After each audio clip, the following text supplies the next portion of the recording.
ساکن دهه 5 جامعه دهاتی 20 سالگی استقلالیت تاجیکستان در ناحیه فرخور مهتابی شمس‌الدین و برابر آنکه مادری حلیم و مهربان است همچون دهقانی اصیل شناخته شده است. 40 سال فعالیت کاری این مادر به شغل دهقانی گذشته است. خاله مهتابی در دوره کلخوزی مکانیزاتوری پیشقدم کلخوز بود.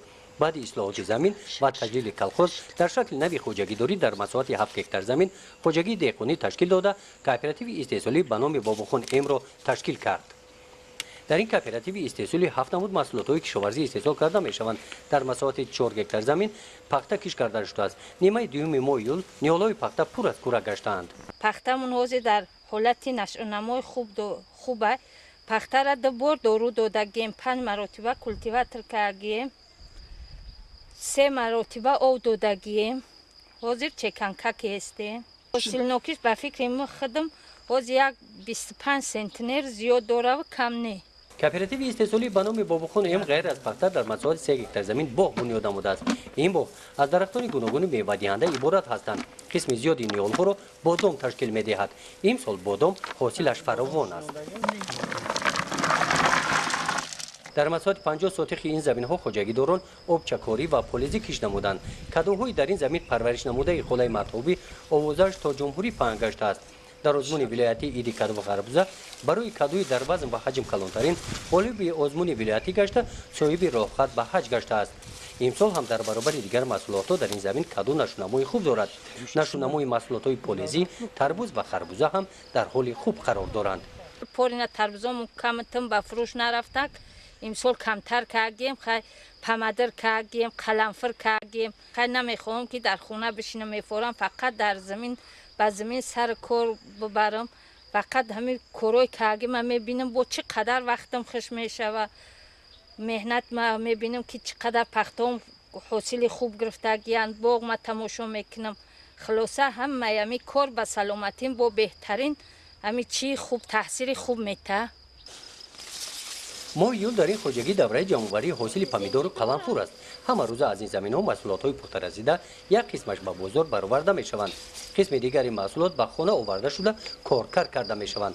در شرایط خانه با رعایت قاعده های مقرر گردیده استانداردی قیله پمیدور تیار می نمایند. برای تیار نمودن قیله پمیدور در شرایط خانه اعضایان این خوجگی در مرکز ناحیه کورس مخصوص گذاشتند.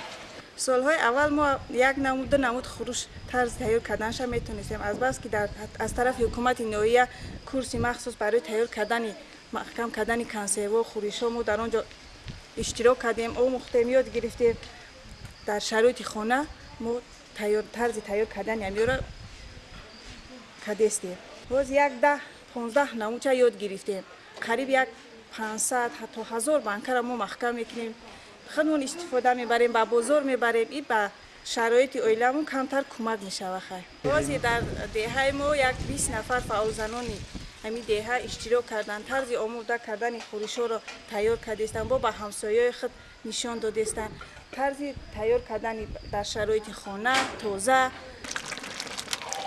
در این دیگ قله پمیدور تیار کرده ایستادند. در دیگ دیگر باشد از پمیدور و قلمفور خورش ها تیار می نمایند. انا در این دیگ از خربوزه شیرینی تیار کرده می شود. از یعنی اوله از روی تجربه از خود نمودهشان استاکارانه بانکها را محکم می نمایند. ما هم محصولات های سر زمین خودمون محصولات هایی که خودمون به دست خود کش میکنیم از جمله پمیدور، بادرنگ، کرم همه چیزا را میاریم برای زمستان گذراندن خودمون چی میکنیم؟ ورینی میکنیم، زاکوسکا میکنیم، تمد میکنیم.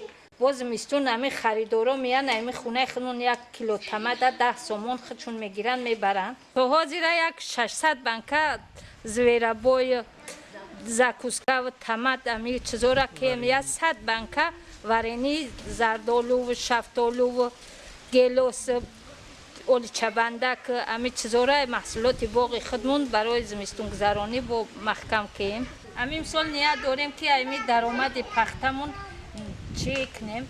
یا سیخ بچه نیزوره اسمون میدکه کارخانه میدکه که با همراهی کلینامون همین محصولات خودمون نکنیم و به فروش استفاده بریم. همه سال در این موسم زیاده از 1000 بانک محصولات کنسرو کرده شده تیار کرده شده قسمی از محصولات برای ذخیره زمستان و باقی مانده به بازار برآورده می شوند. дар кооперативи истеҳсолии ба номи бобухонаем хоҷагидорон аз кишти такрорӣ заминҳо васеъ истифода менамоянд. баъди ҷамъоварии ҳосили ғала дар кишти такрорӣ мош кишт намуданд. 50 сотих замин дар ғала доштум, ам 50 сотих замина ҷифт кем ҷӯя кашидем, моша ба даст шинундем, бо ба даст мечинемш, барое ки ба комбайн бичинем камтар сифаташ пастарак мешавад, барои ҳаму ҳамаша ба даст истифода мебарем. маҳтоби шамсуддинова ҳамасола аз ҳосили пахта то 40-45 сентнери ҳосил ба даст меорад. аз рӯи ҳисоби кӯракҳо дар ниҳолҳои пахта боварӣ дорад ки имсол низ ҳосили дилхоҳ ба даст меорад. ягона таваҷҷӯҳаш ба нархи фурӯши пахта нигарон аст. гузориши хоҷа назриев, худойназар зуҳуров аз ноҳияи Фархор барои барномаи иттилооти Навид.